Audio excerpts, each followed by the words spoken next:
राजा और एक कन्या की कहानी। एक बार की बात है, एक नगर के राजा जंगल में शिकार करने गए थे। जंगल में शिकार के दौरान राजा को एक हिरन दिखाई दिया।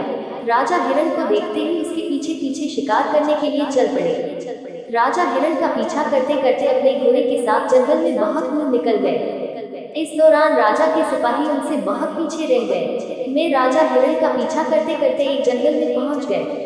जंगल के अंदर भी राजा हिरन के पीछे पीछे बहुत देर तक भटकते रहे। भटकते भटकते राजा को जंगल में प्यास लग गई। राजा को प्यास ने बहुत ही व्याकुल कर दिया, तो राजा को जंगल के अंदर ही एक झोपड़ी दिखाई दी। राजा ने बिना कुछ सोचे समझे उस झोपड़ी में जाना ही सही समझा। राजा जैसे ही उस झोपड़ी के पास पहुंचे तो देखा कि झोपड़ी में एक कन्या खेल रही थी। राजा ने झोपड़ी में पहुंचते ही तुरंत उस कन्या से कहा कि बेटी शीघ्र एक गिलास पानी लाओ, मुझे बहुत प्यास लगी है। में कन्या ने राजा को पहचाना नहीं, लिहाजा एक खाट लाकर बिछा दी और राजा को आम आदमी की तरह बैठने के लिए कहा। थोड़ी देर में राजा के लिए कन्या एक गिलास पानी लेकर आ गई। पानी देखते ही राजा ने राहत की सांस ली, लेकिन जैसे ही राजा ने पानी पीने के लिए गिलास हाथ में लिया तो राजा बेहद क्रोधित हो गए, क्योंकि पानी के गिलास में खराब तिनके पड़े हुए थे। राजा ने क्रोध में कन्या से पूछा कि तुम्हारे पिता कहाँ हैं? कन्या ने बेहद शांत भाव में कहा कि मेरे पिता तो मिट्टी को मिट्टी में मिलाने गए हैं। में राजा को लगा ये कन्या उनके साथ कोई मजाक कर रही है।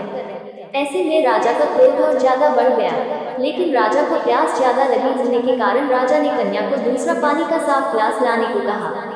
कन्या थोड़ी देर में दूसरा पानी का गिलास ले आई। राजा ने पानी पिया और अपनी प्यास बुझाई। राजा की कहानी में राजा पानी पी ही रहे थे कि इतने में लड़की के पिता भी बाहर से आ गए। लड़की के पिता ने राजा को देखते ही पहचान लिया और राजा से हाथ जोड़कर आदरपूर्वक प्रणाम किया। लड़की के पिता ने कहा, राजा आप आज मेरी गरीब की झोपड़ी में पधारे और आपको देखकर मैं धन्य हो गया। राजा की कहानी में राजा की बात सुनकर लड़की के पिता ने राजा को जवाब दिया कि निझुक कन्या ने आपको बिल्कुल सही बात कही थी। दरअसल एक व्यक्ति की मृत्यु हो गई थी, मैं उन्हीं की मिट्टी में गया था। इसी बीच वो कन्या अपने पिता के लिए पानी का